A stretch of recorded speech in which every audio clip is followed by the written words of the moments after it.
A few days ago, I released a video called The Death of the Solo Practice. And wow, it sparked something. I received emails from chiropractors from all around the world. Some agreed completely and others really challenged me passionately. And a few even said, Laurence, you're wrong. I'm solo and I'm thriving. I freaking love that because this is exactly the kind of conversations our profession needs right now, and we need to have this conversation. For those of you who don't know me, I'm Laurence Tham. I spent the last 10 years coaching chiropractors in healthcare business to grow beyond 7 figures, to help them achieve more profit and more freedom in their lives, whether you are building multiple practices or just building a thriving solo practice. I've helped many people go from solo operators to multi-locations and helped solo practitioners have more freedom in their life, more joy and happiness. It doesn't have to be one or the other, but I've helped both. Before that, I was a chiropractor in practice for over a decade, and I've seen both sides. Joy of helping patients one-on-one and the burnout that comes with trying to do everything by myself. So when I say that solo practice is dead, I obviously rubbed a lot of people the wrong way, and I think you might have taken the headline and just interpreted that was not intended. I'm not dismissing the small practices at all. I'm warning against the mindset that's quietly killing good and great chiropractors. When I say solo practice is dead, I wasn't talking about the size of your team or how many clinics you have. I only had one clinic. And I was talking about the model that when you are trying to wear every hat, practitioner, marketer, CEO, HR, content creator, and hope that sheer effort will save you, that's the fear that I actually have. Because that is the challenge ahead for most people in practice, especially in a chiropractic office. It's the old playbook that says, if you just do more, I will grow. If I just see more new patients, I will grow. But the world doesn't work that way anymore. You can absolutely work solo, but you can't think like a solo practitioner. You can't ignore the needs for systems, automation, leadership, and communication. The reality is that you need to have a team. And when I say team, it doesn't have to be a physical team, especially in today's world. You can have a lot of power in AI and contractors to help you be more efficient as if your practice is bigger than what it is, without having to spend hundreds of thousands of dollars to actually have that team. And you don't have to manage them as well, but you do need to think differently. I received these 2 emails. One of the emails was from a chiropractor in the Netherlands. He's seen these big multi-sites clinic collapsing, and he's gone leaner, fewer staff, fewer locations, and now is more profitable, less stressed, and loving life. And you know what? That's awesome. That's what I want for people. I want them to thrive. I want people to have more freedom. I want them to have more enjoyment in life, because life is not just about practice. Life is about enjoying practice and what you do, but also having a life that you want to have. That is complete freedom to me. That is what I'm trying to strive to help people achieve. So when I say the death of the solo practice, it's not the death of the solo practice itself, it's the evolution of it that I'm encouraging people to consider. He simplified, he systemized, and he structured his business around what matters, and he stayed leveraged and lean, and now he's more happy. That's what you want to do. But that's not a mind of a solo practitioner. That's a mind of someone who's thinking bigger to understand that the practice isn't adding more complication. It's to learn how to simplify it. Then I get this other email. And these emails came literally within hours of me sending this video out. So if you haven't watched that video, you should definitely go check this out and see if you can come to the same conclusion. But for me, this other came in from a doctor in the UK saying that he's earning well over 300,000 pounds working 3 days a week. Incredible. He told me that he's automated his patient booking system and done all of these other things that have made his practice so profitable. Well, that's the point. He's not an old school solo. He's connected modern practice using structures and systems to buy back freedom. That's what you want.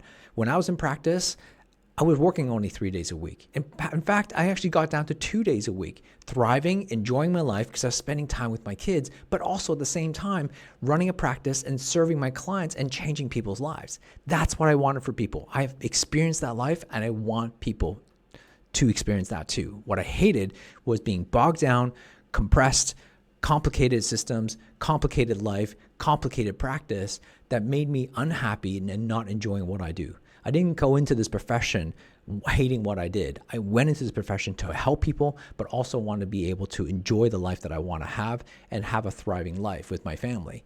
And that's what I created. And this is exactly why I want people to have more profit in their practice, because without that, you can't get yourself to have freedom. See, the truth is, I actually have a personal fear. And this is the real reason why this matters. My biggest fear is exactly what these chiropractors who emailed me, and thank you for those emails. I read them and I really appreciate them. But they started a conversation that hits me really deeply. Why? Because it's something I haven't really said this publicly. I've talked about this among friends, and it's been stewing for quite a while. I almost made a totally different video. The first video wasn't going to be the death of the solo practice. It was actually the death of our profession. But I didn't think most people would be ready to hear that. And I know how much pushback I would get. And no, I was probably right, because the amount of pushback on this has been interesting. But this is exactly where my biggest fear lies, because it's that what I'm seeing around the world kind of really scares me. Why? Let's go into that in detail. I hear this all the time, no matter where I am in the UK, in North America, Australia, or Europe. We can't get enough great chiropractors to work. They're not skillful. They don't have great adjusting skills. They don't have great philosophy. You know, what's happening and what's going to happen to the future of this profession. Now, we can be optimistic, and anybody who knows me well, I'm a diehard optimist. But even then, I see the world for what it is, and I'm scared. Not because I'm pessimistic about chiropractic's future. Actually, I am. And here's the reason why. The lack of well-trained chiropractors isn't a regional problem in specifically to the UK or Australia. It's actually global. I've seen it all around the world. And you hear it from multiple fronts, from all chiropractors who have been in practice for a long time looking for associates. There are a lot of reasons for that, and there's a combination of factors that might be attributing to that. Number one, schools are lowering standards just to stay open. So therefore, fewer people are joining the profession. Many of those who do don't even know why they're here. The standards are dropped. So when the standards are dropping, you're not getting great quality of students coming through, and they don't necessarily have a desire or purpose to want to be a chiropractor. We're losing our philosophy. That's been happening for years. It's not just in this particular decade. We're definitely losing certainty around what we do, because there's so much pushback on what we do, and there's creating a lot of doubts within our students, which then leads into them becoming a chiropractor, which then continues because they never developed that certainty in the first place. And more importantly, the ability to be great communicators who can lead, inspire, and connect with the public in a way that builds trust. And so when you have all of those factors involved, and including the fact that, you know, a lot of, when you're looking at chiropractors, students or the society, and also including some chiropractors who are looking other ways to earn more income than because they can't make it in practice, that starts to put their focus elsewhere. That pull them into that direction, which means that you're losing more focus of actually what we do, which is helping clients by improving people's nervous system. If you've been in practice for many years and you're established, you're probably doing fine.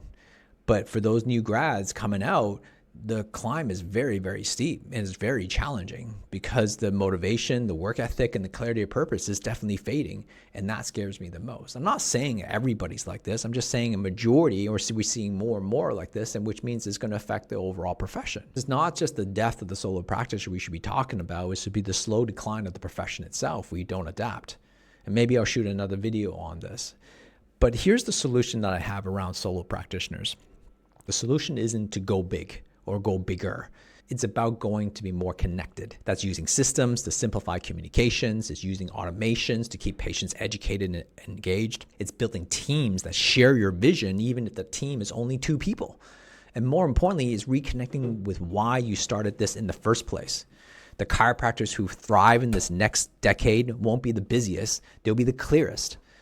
They'll combine human care with intellectual structure, blending empathy with efficiency. That's the death of the solo practice. It's not the death of independence. It's the rebirth of intellectual interdependence. That's the power of AI, is to be a co-pilot of what you do, not replacement of who you are. And for once in our life, we have technology that can help us do that. And we need to learn to adapt and embrace. So where do we go from here? If this message stirs something inside of you, great. It means that you care about this profession. Whether you're a thriving solo practitioner or building a team or somewhere in between, we're all facing the same challenges. How to evolve fast enough to stay relevant without losing our humanity in the process. That's the conversation I want to keep having. There's many ways to do this, but we also got to be careful. What are the ways that are actually slowing us down instead of actually helping us thrive and be more profitable and making a difference. What we need to do is ensure that chiropractic not only survives, but leads in towards the future. This profession doesn't die from competition, it will die from complacency. And that is my biggest fear. So let's not make that happen with this. The world doesn't need more chiropractors. Listen carefully. It needs stronger leaders who understand what chiropractic can become. That's what we need more of. So I hope you got some value from this video. I'd love to hear your comments either below this video or send me a private message if you want. But I do believe we have to have the conversation of the truth of what matters and where our profession is heading. Otherwise, we're going through a slow decline. Is a problem for the next generation that we do not want to hand out. We have a torch to carry in this profession, and it's our job to carry that torch and pass it on to the next generation better than what we inherited. If you resonate with this message, I'd love for you to subscribe and share this with someone else. Let's bring this profession back alive to where it's supposed to be.